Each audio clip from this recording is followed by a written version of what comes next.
Good morning, my students. This is me, Dr. Hani Alhasani, Isra University English Department, and that's the course of study skills. Today we will talk about Chapter 17, the 10-step approach to better assignments. So, in total, as you can see the title of the chapter, we have to think about what are the skills needed for giving the best assignment you can deliver it to your tutor or lecturer at the university. So this skill, it needs your attention. What are the things that we could think about it within 10 steps? So if you want to move for the next one, we have to check the outline, university assessments, beginner's guide as usual, your feedback and dealing with the feedback at the end. At the beginning, university assessment. Assessment is designed to be of, for, and about learning. So when you try to evaluate kind of what we call any assignment or any homework the university already gave to students, or the lecturer deliver to students in case he or she needs students answer as soon as possible. So it could be through what? It could be through essay, report, dissertation, literature review, presentation, seminar, exam, reading record, annotated bibliography, or digital artifact. So these are the possible kind of assignments you could try to do through the university journey within maybe 4 years, 3 years, or 2 years of master degree, or maybe later on in the future if you have PhD. And this is what recently raised through the skills of 21st century. So let's start with the first one. We have the essay is a discursive tool, one of the most formal academic forms. So if I ask you about the most formal form, you have to tell me is about the essay, because essay, it shows your skills of analysis, your skills of criticism, your skills of argumentation, how you use the argumentative style to send your reasoning or your possible reason to share your evidence about one case, and how you convince or persuade your readers, vice versa. And the essays are typically written in the third person past tense with extensive accurate references. So that's in general the information that you need to be in your mind. It should be written in third person. You cannot write I or me, because you are trying to show a role player in your writing, and you let others navigate your direction through your words, and then they can understand your finalizing stage, or how you can finalize your study, or finalize your essay, to what extent you are standing with or against one important case or issue. That's another way to show you the 5-paragraph essay format. So in general, we have introduction, supporting paragraph 1, supporting paragraph number 2, and number 3, supporting paragraph, and finally conclusion. So in general, 5-paragraph essay format, that's what in your university will have through the 5 or 4 years. If any lecturer asks you to write an essay, you have to keep in your mind that 5-paragraph is a standard formatting for essay. Don't try to exaggerate or minimize the numbering. So don't write 3 paragraph to share your opinion. Next, university assessment. Also, we continue the second one, it's the report. So when we have the report, it's a practical document where you write up the findings of your investigation. So the report usually can include, as in the picture, such diagram, graphics, or maybe exact numbering, or maybe percentage. That's how the others will recognize the reporting skills in your writing. And you have to write in third person, past tense. Don't try to write I or he or she. Try to write in third person party, like use the study say that the essay mentioned this, so nobody can say it belongs to one person.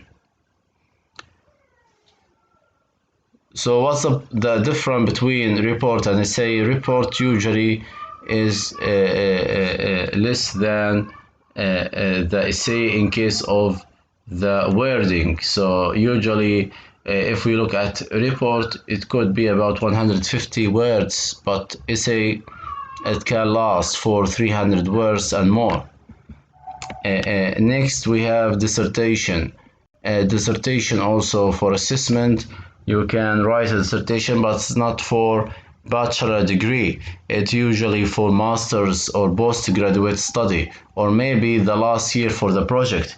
You can submit your dissertation or your thesis, and it looks like the formal report that extended the literature review.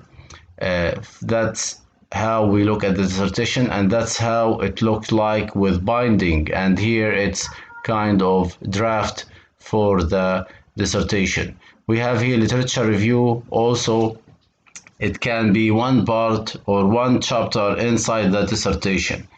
It's one chapter. You write the all cases or all study articles, or maybe papers or research that written in the same topic, and you try to summarize them together, all together. Also, the presentation in the university, one important part for assessment is to deliver or to give best presentation for the audience. So when your colleague or the students in the class listen to your presentation as a student, you have to follow the strategy. You have to keep in your mind you have a lot of oral communication skills. You are knowledgeable person in the same or of the same idea or topic that you are talking about. Next we have the seminar. Seminar actually it combines the written and oral elements. So if somebody asks you what's the difference between seminar and presentation, presentation is about giving a talk or deliver such a speech to others, but seminar you combine something written and something orally being said. And the seminar giver has a present or to present the research.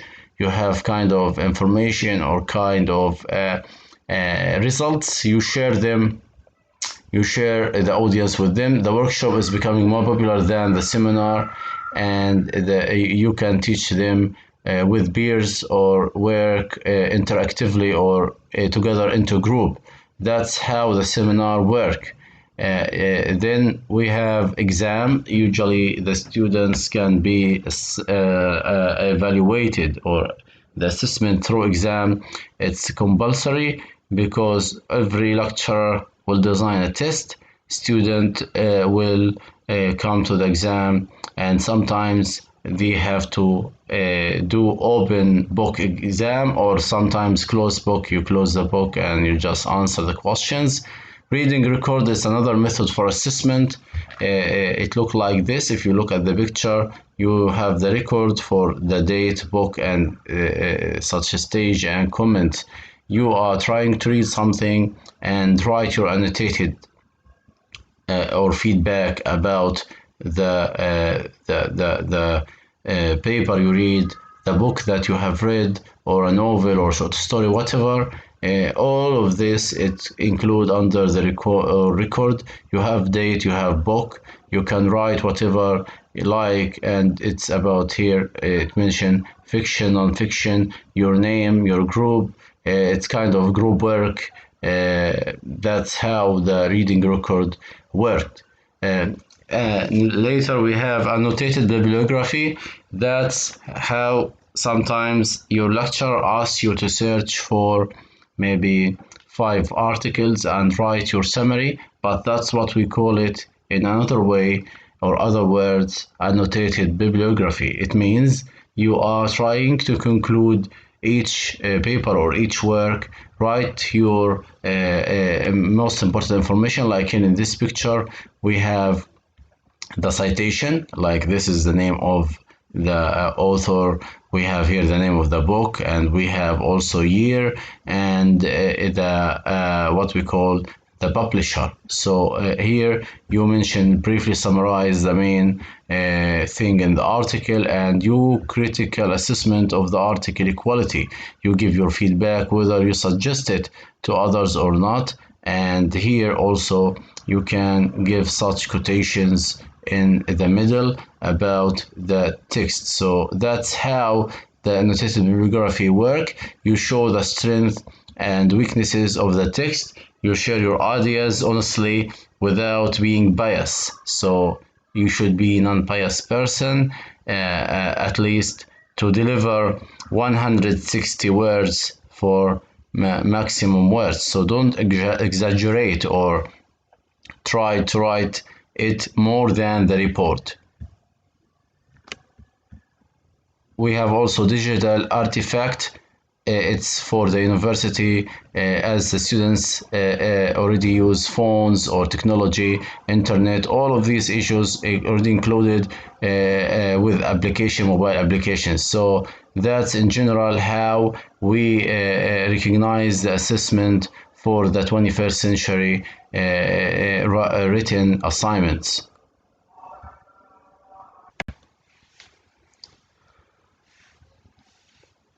Okay, then after that, we have to cover another point regarding to guide to better assignments in 10 steps. That's mean the title of the chapter, how we could cover it within the 10 steps. So let's start with the first one, preparation.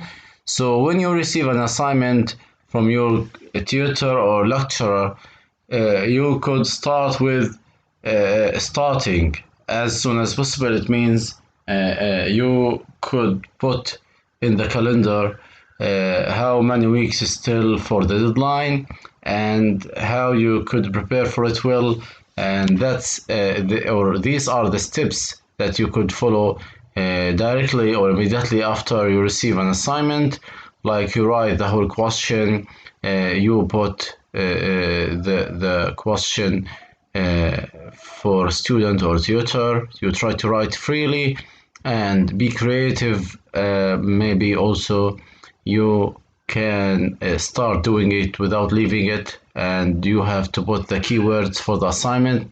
And last, there is an action plan. It means you have to ask yourself what I should learn or read or study for that assignment. So the next part is targeted research and active reading. You have research or active reading. It means once you understand the question. So when you have a target, it means you can start using active reading technique. You remember to get physical with the text. It means you check the text, you know where is the introduction, conclusion, or the body of the paragraphs, that you could receive so much issues that is relevant or irrelevant from the idea. And here also you have to look for a question, but do not look for the whole answer. When you read, try to look for the reference. When you have any reference that you feel there is a gap for the reference, you check for extra information. try to make notes and finally record the source, like check the author, the title, a place of publication, and publisher. That's the second point. And number three, we have make paragraph patterns. Try to gather information by topic rather than by source. So when you search for extra information, what you need to do is understanding the information that you will gather from here and there, from books, from papers. It should be linked to the topic, not to your source or not to the references. And use the following steps. It means you really have kind of large sheet of paper. Remember to put author, date, title, put a keyword or phrase, form or collect notes from different sources. These are the major for the paragraph buttons. It means you have to get straight information from such paragraph, and the paragraph buttons save the time. When you write anything into kind of paragraph, you save your time in searching for another moment or another chance. So that's the part of number three. Number four, we have write, read, and then write. If we check this kind of idea, it means you have to write maybe quick writing or write quickly, and then after you write quickly, you need to write your favorite paragraph first. Try to also write your conclusion. When you change your conclusion, you change the whole idea about the total. And remember, a reader who keeps saying what if, and not just ignore inconvenient. Remember, a reader who keeps saying so what and makes point. Number five, we have to talk about settle on first draft.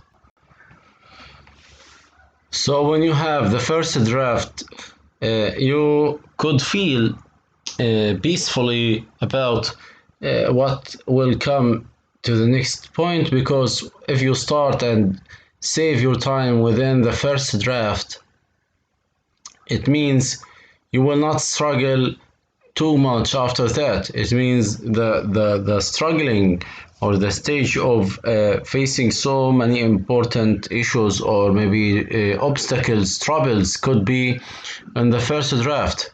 And when you settle the first draft, it means you have decided the main important ideas that you will talk about or discuss in the assignment. And here, in a kind of introduction, should acknowledge what an interesting or useful question, and also how you will answer these questions. The conclusion also prove what you have answered. And when you use the words from the question in conclusion, you have to restate main points. That's usually what happens in conclusion. You try to rewrite or summarize what's going on in the previous paragraphs. Leave it in number six. After you finish the first draft, you have to leave it for a while. Why? Because you need to give yourself kind of a distance. You have to be objective. You have to check the gaps in your work. Try also to see other dimensions or other angles that could be involved in the assignment, and your brain will struggle to close the gaps. The gaps, it means the weaknesses that you could see later on in the first draft. Number seven, you review and revise and edit, struggle to write. And we said always reviewing the work could consume your time, or will be maybe time consuming, or others could waste their time in something that really bad because they didn't focus in previous part about the draft. And in that way, when we check the thing, you have to reread.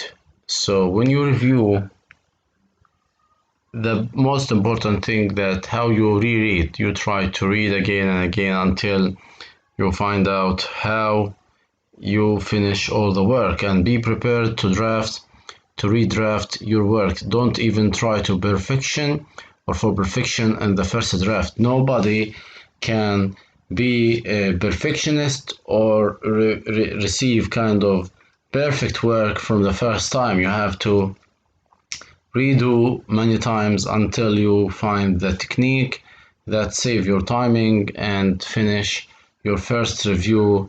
You polish, you try to format, you check the grammar mistakes, whatever you recognize from doing an assignment, and finally try to concentrate on one paragraph at a time. Don't try to jump on from one to another. Number 8, we have proofreading. So when you finish the draft, you have to proofread. You try to check, are you happy to read this work? Are you satisfied? Do you have any kind of grammatical errors, tense problems, such spelling mistakes, or typographical errors? And the work it could be mean something, and maybe you could find the missing part to fill in. Number 9, when you have hand it in, celebrate. Why you celebrate? Because you have finished the proofreading and you are on your way for the submission. You reach a stage that you feel you already try to write it in a computer, or maybe try to put it in an email and deliver it by email or by a hard copy or soft copy to your lecturer to receive marks. And last, once you submit your work, then you are waiting to receive something for feedback. So number 10, getting it back. When we get your work back, it means you receive your feedback about whether it's good or not, whether it's really nice work. You check the feedback from the tutor, and also check the SWOT. It means strength, weaknesses, and opportunities, threats analysis. That's how you could enhance your ability to do better work in the future after you receive the feedback. And here there is a feedback. You struggle usually when you receive the feedback. That's a cycle of receiving the feedback. You have formative assessment and we have summative assessment. So formative is before you receive the work. Try to develop here design to measure students' progress at particular moment in the subject. But summative, it's in the final. At the end, you summarize everything and you try to check them out, or try to recognize their level at the end, maybe of the program or the course or whatever. Feedback, you receive the feedback, which one is better than others, and which one is suitable for the class or the course. And last, dealing with feedback. Usually the feedback could be hectic and problematic. Many students couldn't receive such rejection or criticism about their work. So you could check here and say Evolves. It's a website that gives you such short, sharp feedback about their work. You could check how they submit such essays, and how the lecturers or tutors give them back the feedback of their assignment. And finally, thank you for listening for this chapter 17. Again, we covered 10 steps regarding approach to better assignment. When you submit the assignment, what is the best for submitting an assignment? So I wish you best luck, and I hope to see you later for more classes to finish this semester successfully. Thank you again, and I wish you all the best.